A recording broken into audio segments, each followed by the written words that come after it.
మందిరం గురించి కొన్ని విషయాలు తెలుసుకుందాం.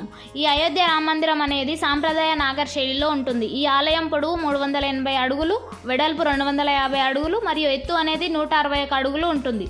ఈ ఆలయం మొత్తం 3 అంతస్తుల్లో ఉంటుంది. ఒక్కో అంతస్తు 20 అడుగుల ఎత్తులో ఉండగా మొత్తం 392 స్తంభాలు, 44 తలుపులు ఉంటాయి. ప్రధాన గర్భగుడిలో శ్రీరామ్ లల్లా విగ్రహం ఉంటుంది. ఇక్కడ 5 మండపాలు అనేటివి ఉంటాయి. అవి ఏవి అనంటే నృత్య మండపం, రంగమండపం, సభా మండపం, ప్రార్థన మరియు కీర్తన మండపాలు అనేటివి ఉంటాయి. ఇక్కడ ఈ అయోధ్య రామాలయంలో దివ్యాంగులు, వృద్ధులకు సౌకర్యవంతంగా ఉండడం కోసం అనేటి ర్యాంపులు, లిఫ్ట్లు అనేటివి ఏర్పాటు చేశారు. ఈ మందిరం చుట్టూ 732 మీటర్ల పొడవు, 14 అడుగుల వెడల్పుతో పార్కోట అనేది ఉంటుంది. ఈ పార్కోట అంటే దీర్ఘ చతురస్రాకారపు గోడ అని అర్థం. ఈ ఆలయానికి 4 మూలల్లో 4 ఉపాలయాలు అనేటివి ఉంటాయి. అవేవి అనంటే సూర్యదేవుడు, భగవతీదేవి, గణేశుడు మరియు శివాలయం అనేటివి ఉంటాయి. ఉత్తర దిక్కులో అన్నపూర్ణదేవి ఆలయం, దక్షిణం వైపు హనుమంతుడి మందిరం ఉంటుంది. ఈ ఆలయం సమీపంలో పురాతనమైనటువంటి బావి సీతాకుఫ్ అనేది ఉంటుంది. ఈ అయోధ్య నిర్మాణంలో ఎక్కడ ఇనుము అస్సలకే వాడలేదు.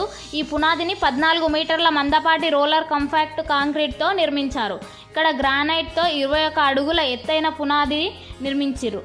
ఈ అయోధ్య రామ మందిరంలో మురుగునీటి శుద్ధి, నీటి శుద్ధి కర్మాగారం మరియు అగ్నిమాపక కేంద్రాలను కూడా ఏర్పాటు చేశారు.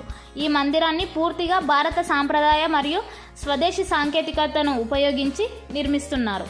70 ఎకరాల విస్తీర్ణంలో 70% పచ్చదనంతో ఈ ఆలయం అనేది నిర్మిస్తూ ఉన్నారనమాట. ఇది అయోధ్య రామ మందిరం గురించి విషయాలు. వీడియో కానీ మీకు నచ్చినట్టయితే మా వీడియోని లైక్ చేయండి, షేర్ చేయండి, అలాగే సబ్స్క్రైబ్ చేసుకోండి. Thank you.